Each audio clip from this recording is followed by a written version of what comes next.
Naghahanap din kayo ng mga extra income na at the same time nag-e-enjoy kayong gawin. Paano ba yun? Ang hirap. Bilang full-time nurse, naghahanap din talaga ako ng ibang way para magkaroon ako ng extra income. Hi! Welcome sa RN Diaries, and this is your nurse JM, ang inyong digital creator, rakiterang nurse, OFW ng Saudi Arabia. May introduction na ako ngayon . So, ayun nga, naisip ko lang, hindi pa kayo naiinggit sa mga TikTok affiliates sa Pilipinas at kumikita ng limpak na pera? Habang nag-upload at nagpo-promote ng mga ginagamit nilang products. Kawawa naman ang mga OFW na nasa Saudi Arabia katulad ko, na aiming at aspiring din namang maging TikTok affiliate. And thank you Lord, ako po ay isang TikTok affiliate na at eligible na para mag-promote at mag-recommend ng products at the same time ay kumita kung ipapurchase nila yung product na nirecommend ko. Okay. Itong video na ito ay sana makatulong din sa mga aspiring affiliate kahit nasa ibang bansa. Unang tanong, gusto mo bang maging TikTok affiliate kahit nasa ibang bansa ka?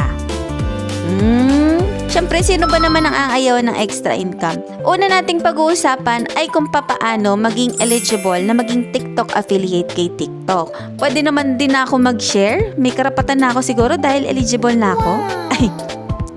So, going back. So, para maging eligible ka na maging TikTok affiliate, kailangan 18 years old and above.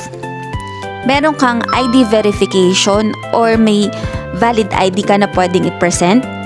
Pangatlo, dapat may 1,000 plus followers ka para maging eligible. So, ang minimum siguro talaga ay 1,000 plus followers para maging eligible ka. Pero, let me know kung meron dyan na less than 1,000 followers, nakakapag-promote na o nagiging eligible na para maging affiliate. I'm not so sure about that one. Research na lang din. Pero ito, lahat ng sinasabi ko ay ni-research ko lang din. Tapos, dapat yung account type mo ay creator or business. Kailangan mo siyang i-switch. Madali lang yung i-switch sa settings. Tapos, dapat wala ka ding record of violations kasi chinecheck din yan ni TikTok. Next, dapat nakapag-post ka ng videos mo within the last 28 days.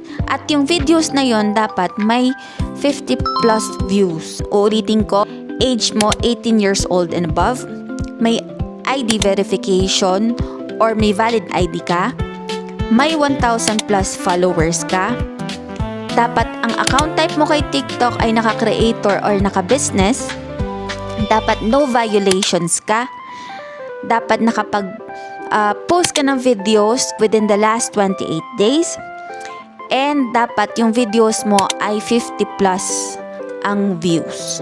So, iyon ang requirements ni TikTok para maging eligible ka. Kung lahat ito ay pasok sa'yo at ikaw eligible na, tingin ko, perfect din sa'yo yung susunod na video ko. Stay tuned ha. Huwag kayo mag-i-skip. Panoorin nyo kung gusto nyo din kumita, no? Sayang to. OFW ka, gusto mong kumita, gusto mong maging affiliate, eligible ka.